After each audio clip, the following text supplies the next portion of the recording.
Sekarang kita masuk pada tema yang akan kita bahas, yaitu tentang keikhlasan. Karena ikhlas ini sangat sulit sekali dan diakui oleh ulama pada masa zaman dahulu. Tapi walaupun sulit, karena ini ajaran Islam yang paling penting, ya, menjadi syarat diterimanya amal, ya kita harus pelajari baik secara materi maupun praktek. Ya, kita harus banyak praktek. Apa itu ikhlas? Huwa tajridu qasdu at-taqarrub ilallah azza wa jalla an jami'i syawaib. Pengertian ikhlas. Yang pertama, memurnikan tujuan. Taqarrub. Apa taqarrub? Mendekatkan diri kepada Allah. Mendekatkan diri kepada Allah bentuknya macam-macam. Bisa jadi seorang istri bikinkan kopi suaminya itu dalam rangka taqarrub kepada Allah. Dan kadang-kadang ibadah sholatnya kita itu tidak dianggap ikhlas oleh Allah, tapi ketika bikinkan kopi ternyata dianggap ikhlas oleh Allah. Bisa jadi. Dan itu ternyata yang menyelamatkan. Makanya nggak boleh disepelekan. Ketika seorang istri bikinkan kopi, gulanya keliru garam, tapi dia karena Allah. Ternyata itu yang diterima oleh Allah. Padahal gara-gara itu dia diunek-uneknya sama suaminya.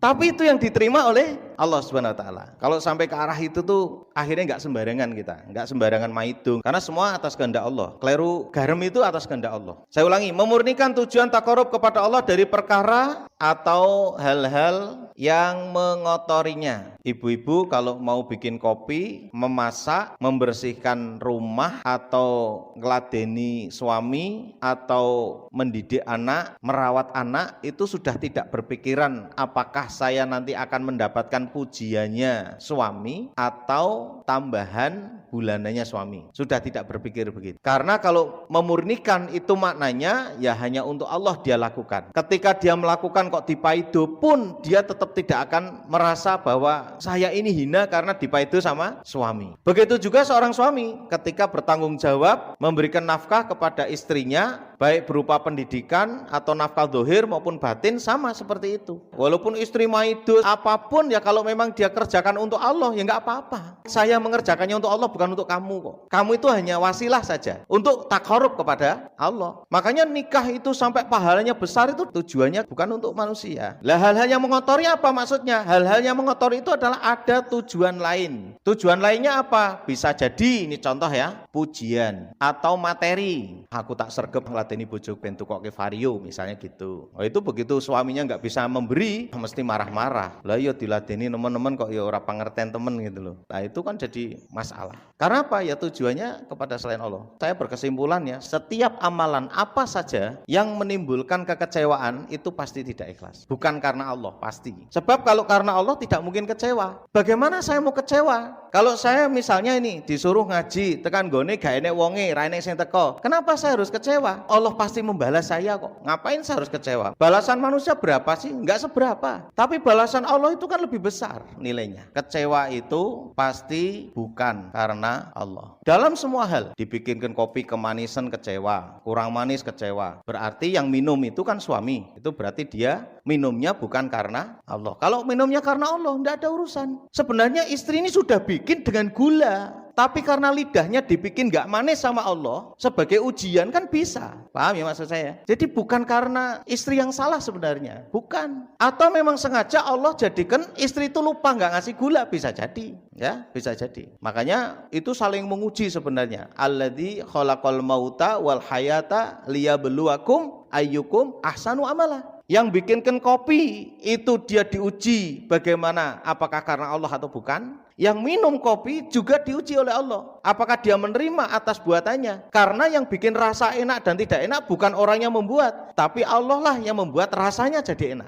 Ya, saya sudah sering sampaikan, kalaulah kita panggilkan chef yang paling top dari luar negeri, lalu kemudian disuruh datang ke sini masak-masak, katanya enak masakannya, kemudian kita dikasih sakit gigi atau sariawan, kan jadi gak enak. Berarti kan kesimpulannya bukan masalah enak gak enak, tapi Allah yang kasih kita sehat, kasih rasanya itu jadi sempurna.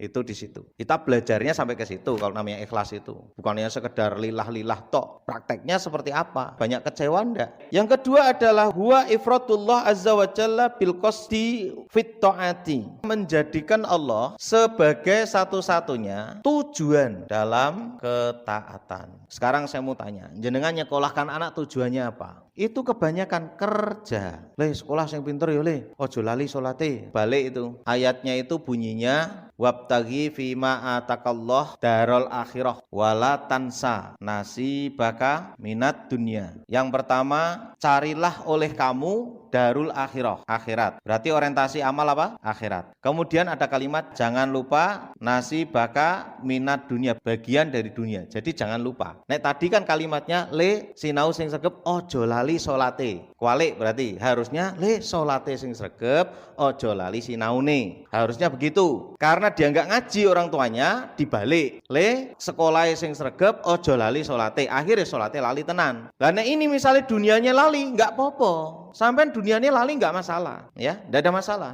Karena apa? Orientasinya adalah di akhirat ini. Anak sekolah yang dicari itu adalah apa? Ilmu. Bukan lulus, tidak lulus, bukan nilai, bukan ijazah, bukan raport. Tapi kalau hari ini kita anaknya rapotnya itu jelek. Ketika rapotnya jelek, ibunya marah-marah, bapaknya marah-marah. Selama anak ini mau belajar dan bisa menerapkan ilmu yang dia cari walaupun nilainya buruk, sebenarnya nggak ada masalah. Karena yang dicari adalah ilmu. Kalau masalah nilai kan bisa dibikin, bisa dibuat. Ya tuh, wong guru kalau suka nggak suka, misalnya di kuliah itu sudah biasa, wajar. Guru kalau nggak suka diancam C paling maksimal dikasih C. C-nya bisa kasih min sisan. Atau D atau E dia nggak lulus. Bisa jadi begitu kalau masalah suka nggak suka. Atau dia tidak bisa mengerjakan karena dosennya itu suka dengan buah-buahan atau bahkan dengan makanan, ya dia kasih makanan, nanti nilainya C jadi B, bisa jadi B plus, bisa jadi B min. Jadi begitulah kalau kita cari dunia. Jadi kalau orang itu justru mencarinya yang sementara, yang kemudian tujuannya bukan untuk Allah, hanya sekedar harta saja, ya keliru besar. Berarti dia telah meninggalkan sesuatu yang kekal, kenikmatannya. Nah ini kelirunya di situ.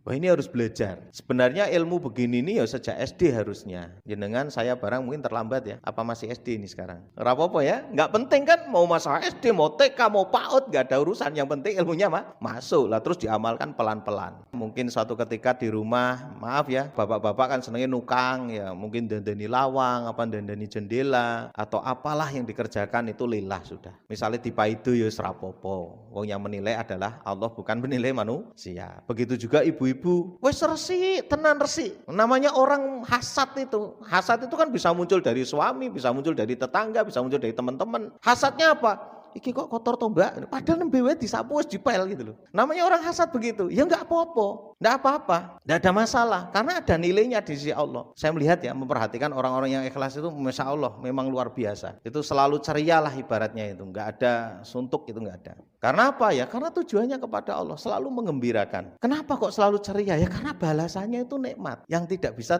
terkalahkan. Sehingga dia selalu bahagia hatinya. Orang ikhlas itu. Kemudian yang ketiga ini, huwa nisyanu ru'yatul khalqi bidawa min nadri ilal khaliq. Jadi yang namanya ikhlas itu ya, mengabaikan pandangan makhluk dengan berkonsentrasi kepada Allah. Makanya kalau orang sudah konsentrasinya ke Allah, orang mau ngapain, ngomong apa, nggak ada urusan. Paling tidak pengertiannya ada 3 oleh para ulama. Saya kira 3-tiganya nggak ada yang bertentangan. Semuanya saling menguatkan. Jadi kalau sudah orientasinya itu kepada Allah, makhluk mau ngomong apa, nggak ada pengaruhnya. Karena kalau kita sudah mulai dari awalnya, saya mau pakai baju ini biar nanti kelihatan rapi. Nah, kelihatan rapi itu, kalau saya boleh tanya, siapa yang melihat kelihatan rapi? Kan makhluk. Ternyata tidak ada orang yang ngomong sama sekali. Apalagi oleh Allah ada manusia yang mengatakan, "Yulah kowe kok klambine lutuk ngono." Padahal yo apik tenan. Ning duneke lutuk, wah sudah wis. Wis ini ulah iya aku wis ngene, itu akhirnya jadi kacau balau. Pantes kalau kemudian setan mengatakan illa ibadaka minhumul mukhlasin di Quran surat 15 ayat 40 ya.